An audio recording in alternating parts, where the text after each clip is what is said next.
Sanbonan Dumelang, Goeiemorgen, or good afternoon, ladies and gentlemen. Thank you so much for the kind privilege to come to the Daily Maverick, certainly a premier event in the politics of South Africa.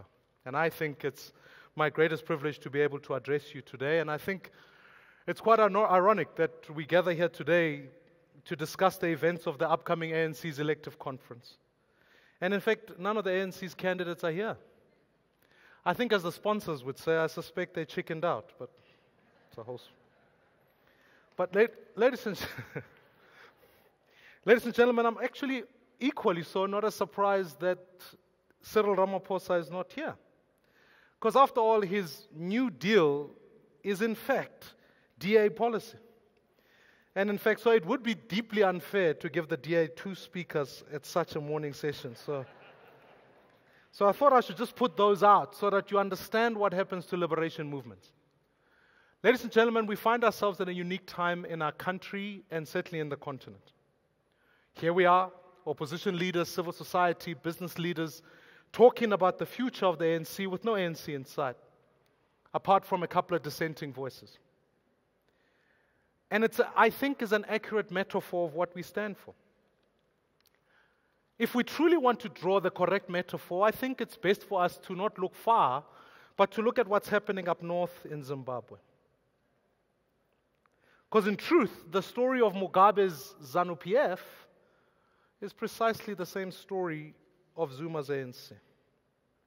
It's an indicator of the fact that liberation movements often run their course.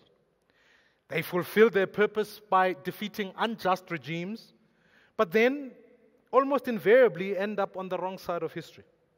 They become tempted by power and wealth, and often, without fail, become the very thing they fought against. Ladies and gentlemen, I think decades after freedom was won, they still define themselves as national liberation movements. And as Dr. Kulu in his great book, Unmasked, reminds us, for anyone to exist as a liberation movement, there always ought to be an enemy of some sort, and often that enemy is either racial oppression or colonization. I note the fact that the ANC is today still trying to create that enemy, for they failed the simple task of moving away from a national liberation movement to becoming, in fact, a political party. A party of ideas, a party that posits the future. And so their only task now is to create conditions that create enemies so that they can keep societies in perpetual struggle. So I'm here to argue the fact that ZANU-PF and the ANC, as the young people would say, same WhatsApp group. And what's playing out now in Zimbabwe in many ways is a blueprint for the ANC's inevitable demise. And just as opposition factions within the ZANU-PF are now pretending to offer a country a fresh start offer decades after Mugabe, we have a whole host of fresh start ANC candidates who are jostling for the positions within the ANC. Buoyed by a media who in fact has bought into the myth that liberation movements can and must save themselves, the ANC candidates have all miraculously reinvented themselves as corruption-busting friends of the poor. So at a quick glance, you'd think to yourself, no, man, these guys are clean when you hold them up against Jacob Zuma. But it's all a trick. It's an illusion. Because just like ZANU-PF's Emmerson Mnangagwa spent 3 decades doing Robert Mugabe's dirty work for him, all the candidates in the ANC's race have long been complicit in keeping our country trapped in this current state. They have supported policy, they have come to parliament to vote for Jacob Zuma, to defend Jacob Zuma. So in fact, one of these candidates was in fact even more complicit in the demise of Zimbabwe. During her tenure as foreign minister in the early 2000s, Dr. Nkosazana Dlamini Zuma, along with former President Thabo Mbeki, helped condemn Zimbabwe to another 15 years of misery under Robert Mugabe. The criminal policy of quiet diplomacy was nothing less than an outright support for Mugabe's decade-long reign of terror. Ladies and gentlemen, I really do hope that the recent events in Zimbabwe do teach us some profound lessons and give us a role to reflect deeply on our country. So, because this conference focuses itself on the future of the ANC, I want to make this point up front. It makes no material difference who is going to win in December at the conference. The ANC is dead. And come 2019, we must create an opportunity upon which we can rescue our country and steer our nation into a different direction. The change we seek will not be a change that will come from within the ANC. Because as my Kenyan friends remind me, that it just becomes another one's turn to eat. Our future in this country, in this continent, must be in a post-liberation era, and it lies in a post-ANC South Africa. I know for many of you this is hard to hear. It was hard for me. I understand what happened in the ANC and didn't vote for them in '94 because I couldn't. But when a party has dominated the political landscape for as long as they have, it is difficult to envisage a future without them. But I'm not here just talking about hardcore ANC loyalists. I'm talking about the fact that we must reform South Africa, including business communities, civil society, and the role that the media plays. Because currently our dominant narrative in our media is that it's still largely trapped in the paradigm of liberation movements. But sooner or later, we're going to have to stop this paradigm. We're going to have to do what's in the best interest of our country, even if it means making some tough decisions and turning your back on the party of your parents. Ladies and gentlemen, I campaigned hard last year. I traveled all across the country. I went to communities. South Africa still today has more than half of its citizens who are living below the poverty line. 9 million South Africans are poor. And as we're governing in more cities, we're discovering more and more the level of corruption that is there. This has got very little to do with Jacob Zuma. It's about the fact that actually the conversation we ought to be having today is what kind of South Africa are we going to build that is going to be inclusive for all South Africans. We have to, ladies and gentlemen, give this country a new beginning. We have to bring a change in this country that's not more than just simply replacing one racial elite for another, while the poor continue to exist in a parallel world. Change has to mean more than a handful of quick fixes in the run-up towards election. I'm here to talk to you rather about a new beginning. It's an offer I want to the people of South Africa, and particularly young South Africans. A future worth fighting for, a future in which they see opportunities and hope for themselves. If you want to turn the tide of this lost generation of South African youth, you have to look beyond populist ploys that are being deployed today, like a complete free higher education system. We have to take complete control of the development of our young people in what we seem to propose as from cradle to career. It is in fact a huge task. It's a function of not just cutting budgets to pay for free higher education, but it is profoundly the most important thing we can do for South Africa. I would argue that we have to ensure that before we talk about higher education, we ensure that every child can enter into an ECD center, that they can start school prepared for the education they're going to face up to. Currently, almost 3 million young children not only don't go to school, but they don't even receive nutritional needs. It must break our hearts when we discover that 4 children die every single day because of malnutrition, yet we're still committed to bailing out SAA. It must mean we must completely overhaul basic education and consider whether collaboration schools could not offer, particularly black South Africans, an opportunity in which they can find a decent education going forward. We must attract properly trained and talented teachers so that we can curb the unacceptable dropout rate and ensure that parents have the ultimate say in the education of their children. We must, ladies and gentlemen, embrace the coming world of technology. If we think young people are left behind today, as the fourth industrial revolution, which is already upon us in many ways, affects these young people, they'll be left further behind. So we have to give young people an education that empowers them for the technology that is coming. And ultimately, after school, we must give young people further options than just simply saying, let's go to higher education. And at first, I want to say this, that if you are poor in South Africa, money, race, your origin of birth should not be the limiting factor for you to go to higher education. We must ensure that poor South Africans can get access to higher education. So that speaks to having an expanded university funding model and a rollout of open online courses and better access to TVET colleges. And I think it's dramatically possible to increase education opportunities for young South Africans. But for those who choose not to study, we want to offer a variety of apprentices programs.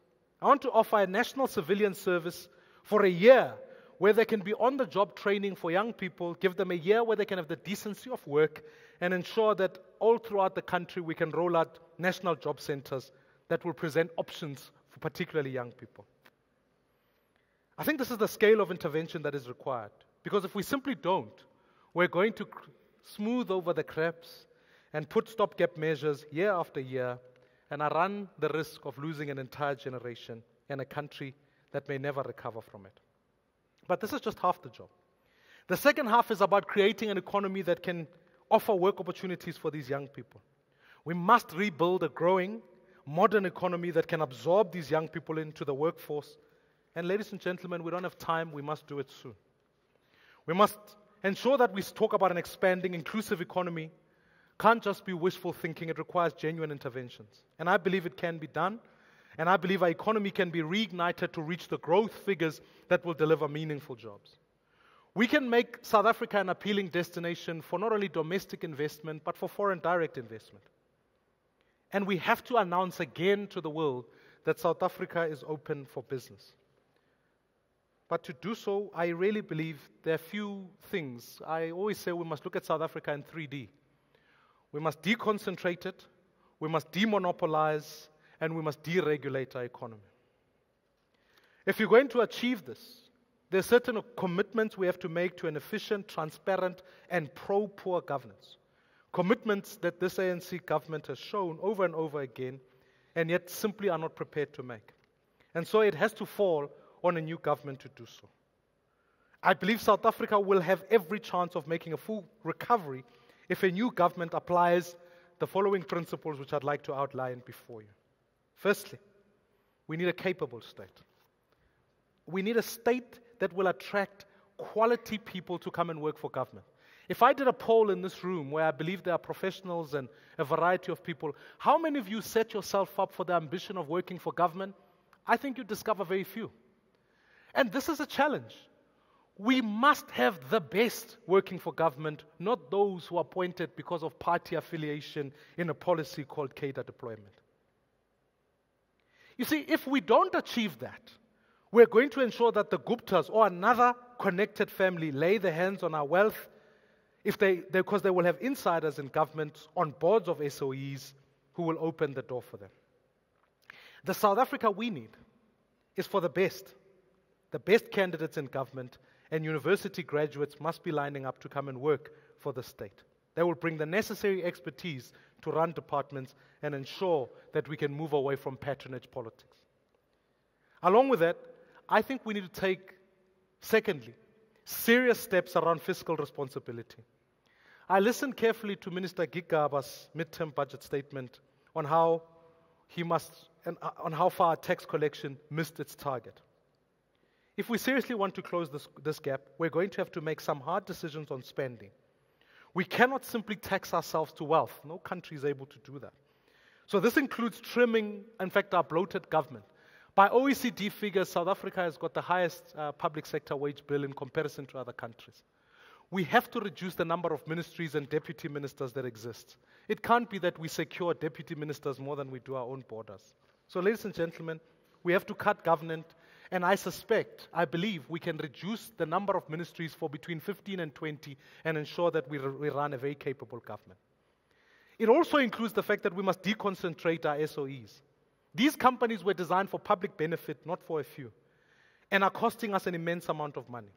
So if we want to achieve this and stop SOEs from draining our fiscus, as we're seeing now in the Eskom inquiry, how the boards have been captured and how decisions were made by connected and protected individuals, we have to ensure that we demonopolize them and deconcentrate them. I've always held the view that why is it that a capable city like Cape Town, like Joburg, has the ability to run its own trains? This way we don't need PRASA. We can ensure that we can offer a competitive transport model for our citizens that benefits all South Africans. Thirdly, ladies and gentlemen, and this is a passion, we have to ensure that we engage in meaningful redress. Those South Africans who are left behind must know what the fruit of freedom means. It can't be just a replacing of one racial elite for another. So when we talk about triple BEE, we must mean a broad-based triple BEE. And that's why, for me, I want to champion how new entrants, new black businesses can be started. And to achieve that, I think we can find a way to contribute to what I call a jobs and a justice fund. This fund will be designed specifically to ensure that we give startup capital to new entrants and allow South Africans who are left out participation in the economy. And along with meaningful redress, of course, is the question of how we transfer land. And I always maintain that, in fact, economically speaking, we must ensure that South Africans who are left behind own title to that land. That's why in all the new municipalities that we've taken, we've distributed more title deeds than ever before, and we will continue to ensure that that is rolled out nationally, and ultimately, where there's farmland, we can introduce share equity schemes so that more people can participate. Fourthly and lastly, we must take a zero tolerance to corruption. Ladies and gentlemen, corruption is destroying our country. It's the cancer that is destroying our nation. I would posit that if we introduced a minimum sentence for those who are corrupt of at least 15 years, I include the president in that, and if I can quote Dr. Makosi Khoza, maybe some people must trade their overalls, they must trade their suits and beautiful dresses for orange overalls, so that the next meeting must be at Sun City. But you've got to apply this principle consistently. And this requires for us to, in fact, appoint the right director of of public prosecutions. And these powers must be removed from the president, and the head of the NPM must be appointed in the same way as you would appoint judges in this country. These are just but a few, but we can do immediately to turn our country around. And if you apply some of these principles, we can put some foundations to what would mean to a prosperous South Africa for all. But we don't have to wait till 2019 to see these benefits and these principles applied. For over a year now, our DA-led coalition governments, and thanks to coalition partners, we've been able to deposit, at least demonstrate to South Africans, a post-ANC future, as we show in the Western Cape, in the city of Cape Town. And it's important that we do so in partnership with other parties, for the future of South Africa is coalitions. It has to be that way so that we can construct a country where the diversity of views is heard, included, and we can lead South Africa. And our metro governments have already shown that it's possible to bring these parties together and overcome differences to achieve a common goal. If this common goal is achieved, it ought to improve the lives of South Africans who are left behind, particularly poor ones. And this, ladies and gentlemen, is an absolutely important principle that we apply in the metros that we govern. It's a hugely important for every single South African because they offer a glimpse of a proof concept, hope of how a future national government can work. I believe coalitions can help build us a new national identity where all strands can be pulled together. It must make it possible for people to process the fact that the ANC is dead, and nationally, and certainly here in Gauteng, they only have another 18 months to govern. After this, we must bring a new beginning. But if we have this opportunity to hit the reset button, then we should do it properly. We should fix all things that aren't working for us, and one of these things is our electoral system.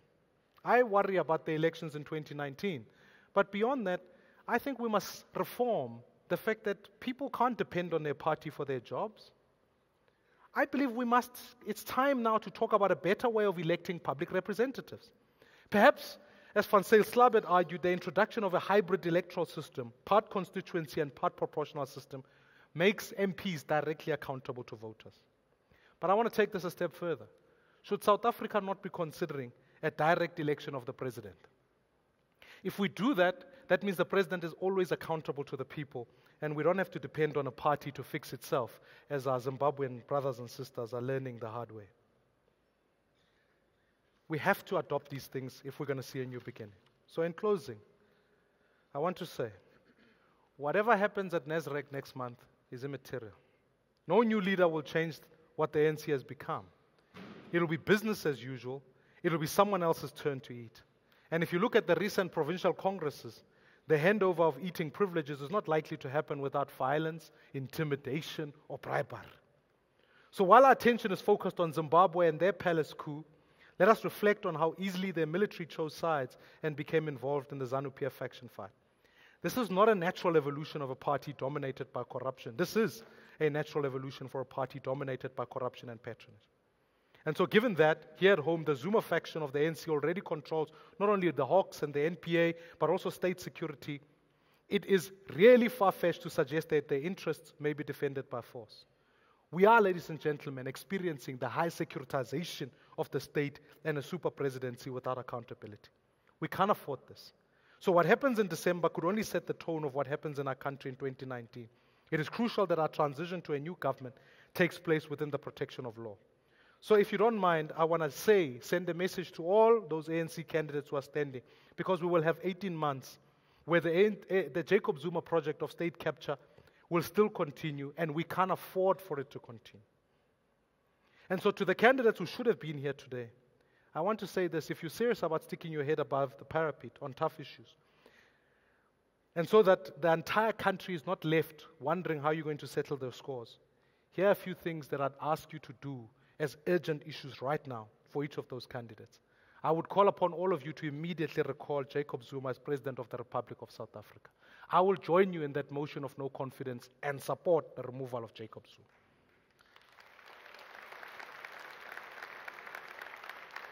Secondly, I believe you must immediately institute a judicial commission of inquiry into state capture as the public protector prescribes in her remedial action. Thirdly, you must announce steps to immediately remove Sean the Sheep and introduce a new independent national director of public prosecutions. Fourthly and lastly, I would call upon all of you to immediately suspend or stop dreaming about a nuclear deal and suggest that it will be for the good of South Africa. It will destroy our economy. Move away from that. Of course, none of those interventions will save the ANC, but I believe we can form a coalition with those people who are still committed to the values of South Africa. I was really skeptical, Clement, when people said to me I must come here and talk about the elective conference of the ruling party. Because if that's the case, there's really no salvation for our country in the outcome of the December conference. But if we want to talk about the kind of South Africa we'd like to see, and the expectations we have for government tasked with building this South Africa, today could be absolutely important and crucial. And I believe we can. I believe we can pull our country back from the brink and reconstruct it the way we want it to be. And it's only going to happen, and we'll get there, if we can make mature decisions as a country. If our democracy is about to grow, and our people discover their true power and possibility, this all lies in their votes, as it does for the people of Zimbabwe. And I believe that the discussion in South Africa today ought to be a discussion about the future and a vote for the future and trying to produce a future for South Africa, for all South Africans, rather than in fact trying to correct yesterday.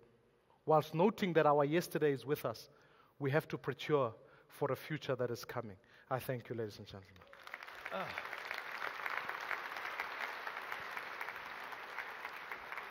Come through this way. You want me there? Sure. Sure. You promised me that your speech wasn't going to be long. It wasn't. Wasn't it? Clement. There's a lot to chew on, though. Sure. I mean, you spoke about coalition, governance, economy, and we'll get there. But I want us to reflect a little bit on the DA, because you've been gaining ground in recent times. And perhaps I want to start in Parliament. When you switch 408, you see, I suppose, a sea of DA MPs who are mostly white.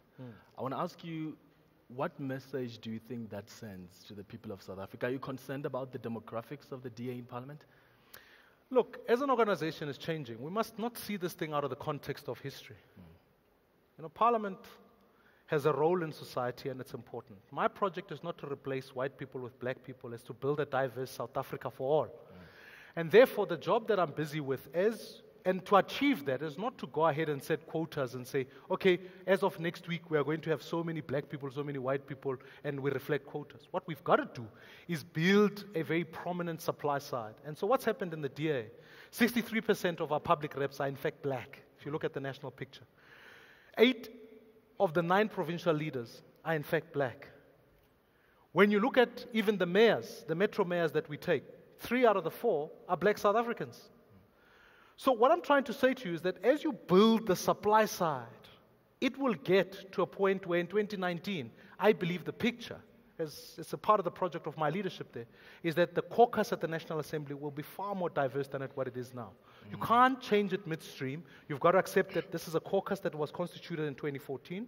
Now in 2019, we have an opportunity to diversify it and bring on more South Africans as we're seeing. And that's the project of the DA. No, it's part of your project. And I'll tell you why I'm asking that, because we talk a lot about the perception that the DA is a white party. I'm sure you've had to deal with that, and you've somehow misspelled those perceptions. And many South Africans, or some may argue that that's a perception that gets communicated to them, entrenching that perception that the DA is a white party.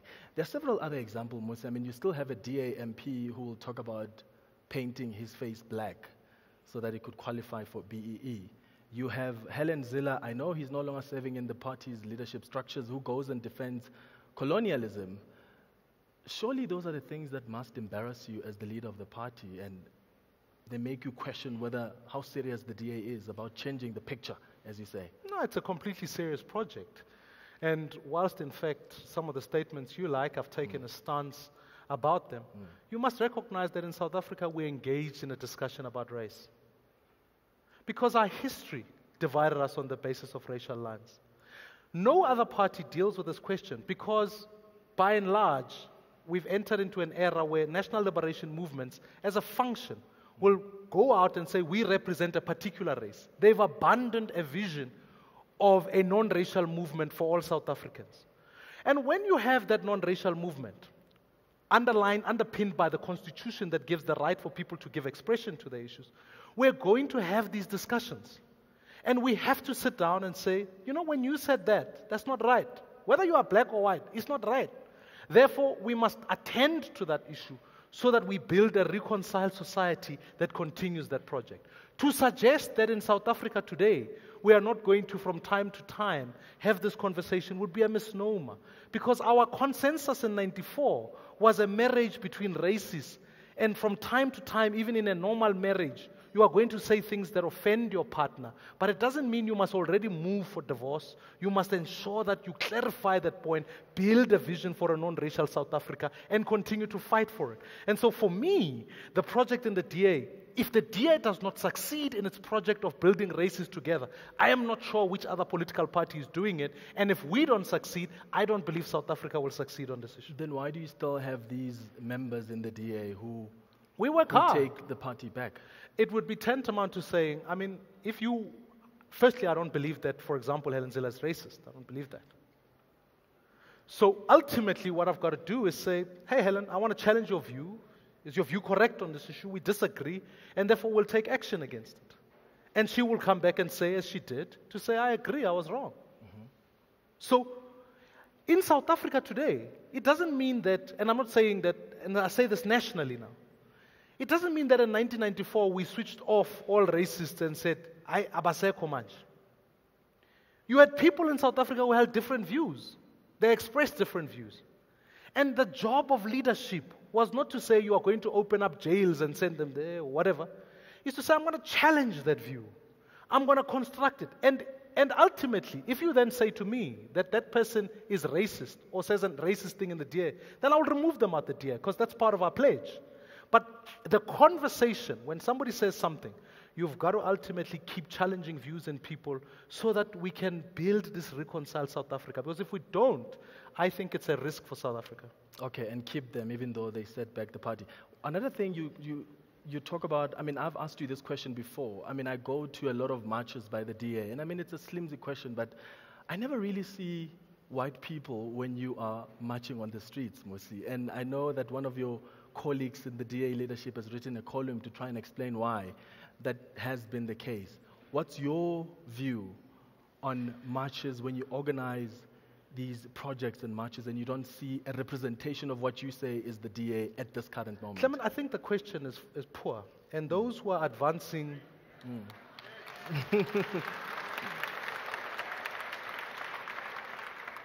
There seems to be a permanent notion of advancing that notion, as if when I come to a march, I must do a racial audit. it ceases to be true. What in fact happens, I can tell you, when you organize a march, you pull people from different constituencies, and you get them there, and they arrive. And every march I've been to that is a DA one, I can sit here and say, look, I felt that all South Africans who are passionate about those issues have turned up at those marches. Only those that are passionate about the issues. No. That is not true, Mmusi. No, I will tell you the simple facts. That is not true. I can send you a video up here today. Let me take you from to all the walks march, are the recent through. march that you had when you went to the Gupta family. I'm saying that's the issue that pushed Mahashulegana to even go and write a column about it. Your own colleague. I disagree with that column. Because he made the same observation that you're saying the DA represents all the different races. Correct. And I'm saying if you're saying the people that come are the constituencies that are passionate about the issue, white and black people are passionate about the state capture and the centrality of the Gupta family in it. But Clement, let me reflect on that very same march. What is the threshold of white people that should have been there? Can you tell me? Because when I was there, I saw white South Africans who came to that march. How many did you see, Mmusi? But that's my question. What is the threshold so that it's acceptable to you? You said your party represents both black and white. If I go to a march about the Gupta family and I see 90%, 95% are black people, that's not the true reflection of what you say is the DA. And that's what you're not answering to. I will argue this case to say this. Our marches must and will always be diverse. The threshold that you are describing is something that you could sit here today and we can do an analysis. So tomorrow you must tell me what's the right number. But all I can sit here and say to you today is that when I put together a march, I call upon all South Africans to come through. The march we had at the Constitution Square, you were there. Yes. You know for a one fact. white person, I even tweeted about it. No, you know for a fact that there were many white South Africans who were there. The one we even had before the motion of no confidence. I will send you the video. You can Google it all online. I'm not here to defend the fact that marches must represent a particular race. I'm simply here to indicate to you the fact that you can't sit here today and run some form of analysis of what the races are representing. Because tomorrow I've got to say, well, there's so many colored people to this march, so many Indian people to this march, so many this. And what I want is I've got to bring all South Africans together to the march. That should concern you. If you're serious about transformation, I am more than serious. Let's move over to the principles and the values of the organization. And I want us to move to the elective conference because that's what the theme is about. But I want us to reflect quickly on the DA. The values and principle of the organizations, I mean, the party is growing. As I said, it's gaining ground. And I've been hearing some debates from some DA members about the black radical nationalists that are trying to dominate the organization. Are you ready for the party to evolve, and as it evolves, for its principles and values to change? And I'll tell you why I'm asking, because recently, Helen Ziller, in fact earlier this year, cautioned against the DA sifting through its principles and values in quest for power by cozying up with parties that don't share its liberal sensibilities. And you'll agree with me, you are cozying up with the EFF, and you'll agree with me that they don't necessarily share your liberal sensibilities. So talk to me about those values and principles. I think we must clarify what you call liberal values. See, I stand up here and I still believe there should always be constitutionalism, the rule of law, a transparent media, electoral processes, an economy that is growing, a capable state. And ultimately a pursuit of non-racialism. Any person who wants to join the DA must subscribe to those values. And the difficulty is that as you grow, you're going to attract people from all walks of life. Some who come into the organization unclear about what values are and all of that, and your job is to educate, help people see your way so that you can continue to grow. But what you can't do is say, no, I'm going to stop growing. You have to educate South Africans and bring on those values because they're important to fight for. That's why when I went to Zambia, I wasn't fighting for just HH. I was fighting for those values, that there must be transparent, a free media, for your right to say whatever you feel like saying. Now, the next point that you make is that as we do that, in coalitions, I am not here to convert the EFF's ideology. Neither am I here to convert anyone's ideology. What I've got to do is raft out a program that says, what are we doing to deliver for people? on the basis of constitutionalism, the rule of law, and intolerance for corruption.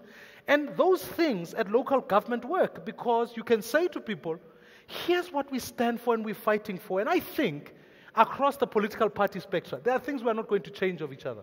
But where we agree, we must work together because it is important for the project of coalition to work for South Africa and all South Africans.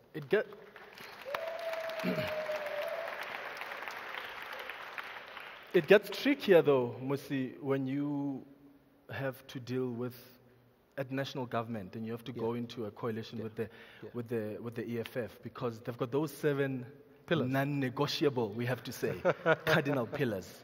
Yes. How do you reconcile that? I mean, I understand with the ANC, you share agreements on the NDP, market-based economy, but you need the EFF if there's not going to be a breakaway at the elective conference. Yeah, sure. But look, one of the things, and I've been traveling even internationally to study this thing, when you're managing coalitions as to how you do it. The anomaly we've got in South Africa is that we give ourselves a short space of time to say, elections were on this day, you have to form a government on that day. And so you almost have 10 days or 14 days to try and do that. You can't negotiate through things. I think rather than trying to fuse values and say, okay, you want nationalization, we'll negotiate it here. I think we must agree on what are the broad principles around constitutionalism so that we can draft out and work meticulously to what government program we must do. And if we can find agreement on those things and execute against that, we can be able to deliver for the prosperity of South Africans and break down this divide between the elite and the poor. What I will not be in coalition with is corruption, racism. I will not do that because it will regress this country in a way that we don't want to go. We must coalesce again around, let's do what's best for the people of South Africa. Okay, Mmusi, you haven't answered my question, but I'm running out of time. No, it's happening. Do I have time to take 2 questions? No? Yes? 2 questions. Let's just take 2 questions. I wanted to ask about your hopes for the elective conference. Who do you hope wins, loses? Because you've previously said you're willing to work with the good men and women of the ANC. All right. Can we have the mic through to Mr. O'Sullivan? Thank you, Paul O'Sullivan. We heard yesterday in Parliament Zola Sotsi admitting that President Zuma, his mistress, Dudu Mayeni Zuma, and their son, Talenti, together with a lawyer called Nick Linnell, commenced the process of capturing Eskom. Are the committee in Parliament going to subpoena Dudu Mayeni to explain her absolutely outrageous conduct? Yeah. All right. Can we have the mic over the guy behind, in the red T-shirt? Thank you. Pastor Mmusi, the DA is a white party and it will remain a white party because the majority of the voters of the DA, despite what you have presented here, your question, white people. Sir. Okay, I'll come to my question.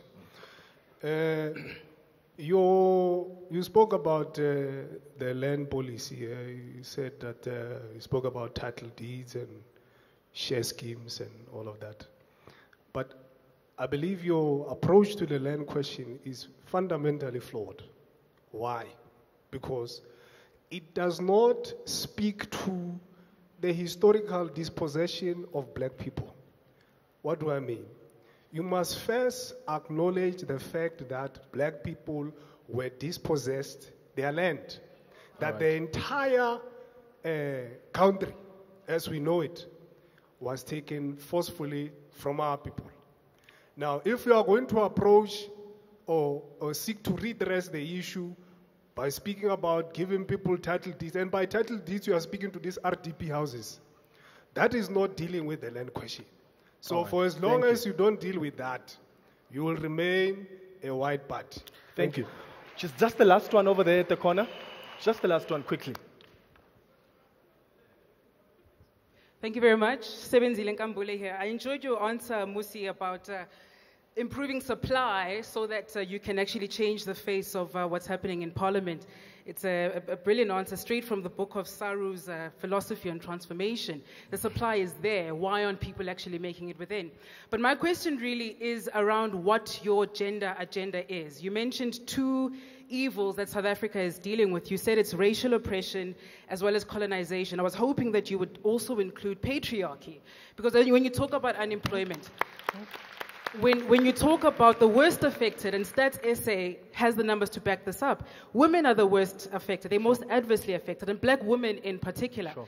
Yesterday on an interview at a rival station, 702, Eusebius asked you about this gender question.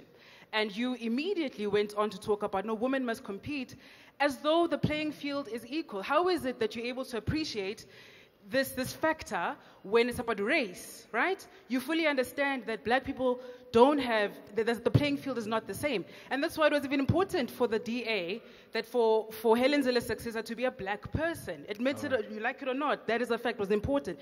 So how is it that you appreciate the need for representation when it comes to race, but there's all sorts of excuses when it comes to gender representation? Thank you.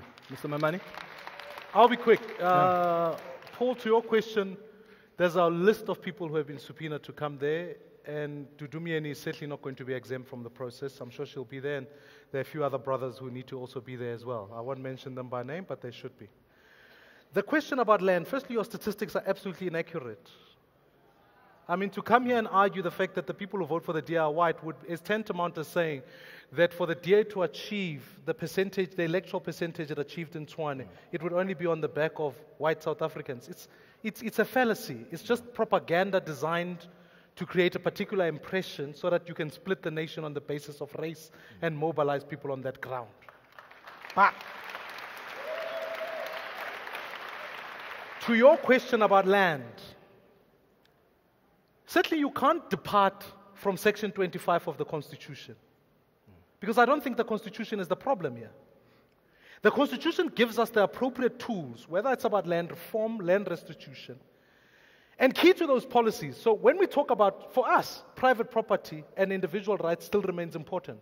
Why do we want to go in the same Land Act sin, the original sin of apartheid, want to say when we arrive in the Eastern Cape, it must be communal land and no one person can hold it. Whilst in fact I'm calling for the individuals, Obomamu Kumalo, Abomamu Smangma, so that in Nebo never own, they must own it themselves, not in a communal trust, so that they individually can in fact make the decisions about their prospects. That's the fight. That's why the rollout of title deed. In fact, the Zulu king went ahead and said that we must roll out more title deeds even in the Ngonyama Trust.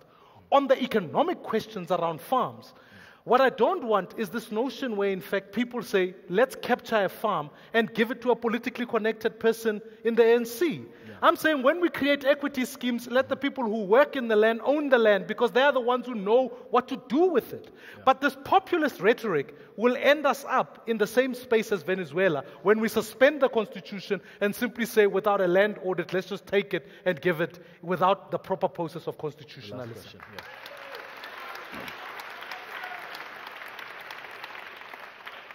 Look, I take your absolute point about the feminization of poverty and ultimately the fact that women in this country still remain left behind. When I argued the case to say that we must create opportunities and ensure, you can ask anybody, there is in any list process of the DA a very strong sense upon which gender as a consideration is at the forefront. It's not just race. So when I talk about, and in fact I'm going to the DA's Congress next year in April, one of the values we want to include there is a diversity, not just only of race, but of gender, of age, etc. When we talk about what economic opportunities do we offer women, I can give you a whole policy suite, but let me give you just some practical things that we've done. For example, in the city of Cape Town, there is a direct approach to say where businesses are worked and managed by women, they should be given preference and an opportunity to be able to do so. When I answered the question about cradle to career, more must be done about ensuring that the dignity of girls is preserved all the way through from cradle to opportunity, to career. So we can't allow ourselves to be in a space where, in fact, our young girls drop out of school Some of it for pathetic reasons, like the fact that they don't have sanitary towels. I think it's useless. Our government must be at the forefront of providing health products for young women. That shouldn't be a debate. It's in the Constitution. But we must ensure that we create all of those opportunities to come through. My debate at the rival radio station was the suggestion that I must go to congresses and say to people, you will vote for this person because they are a woman. Now, I think that not only insults the woman, it insults the very delegates who are there to vote. It is tough in a democratic process. So even without quotas in the DA, we've correctly had a woman leader. And even without quotas, in provinces like the Free State, we're finding women leaders who are coming through. Do I want more? Of course I can. But what I've got to do is not to set a quota for the outcome, to sit down and say, in this Congress, of the 10 leaders you picked, 3 will be women. We don't even have a choice about that. That undermines democracy. Yeah. What I want to do is let's allow the best females, let's allow the best leaders to get through, because leadership is not a function of gender, it's a function of leadership. And if we can provide those opportunities for women, we're better off. All right. I've gone for a while about this. One last quick question, Mmusi.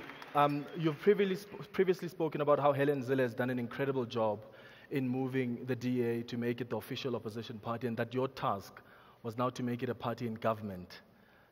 The reality is the DA is still, below 35% now in the national vote, so you are headed for a coalition, if, of course, that's what, and you've spoken about now. I wanted to ask you about the elective conference. Who do you hope wins? Because you keep on talking about the good men of the ANC, and earlier this year, when you spoke about the future of the DA being in coalition, you also said you are willing to go into coalition with the breakaway party from the ANC. Who does that breakaway party involve? Well, is Ramaphosa one of the people? I'm not here to pick a candidate for the ANC, otherwise it would contradict the fact that I believe that the ANC is dead. What I want to do is that for those South Africans who still today, and there are some of them in Parliament, some of them are speaking later on today, but I'm not going to get into names, who stood up and said, we still stand for constitutionalism, we still stand for non-racialism, we still stand for a market-based economy, we still stand for a capable state, and we have an intolerance for corruption. If those South Africans are willing to work with me to build the South Africa we want to build, those are the people I'll go into a coalition with, and they span across multiple parties, and some of them are still in the ANC. I think this gives them an opportunity to be freed up from the shackles of our history, to say, let us come in and form a party and form a movement that will in fact coalesce around those values so that we can take South Africa in the right direction. Would you work with Ramaphosa? I think it doesn't matter who wins. Let those people who share those values come on board so we can work together and build the South Africa we want. Because Ramaphosa has defended Zuma at times, so I'm not here to pick him or pick NDZ. It's irrelevant for me. Mmusi Maimane, thank you so much.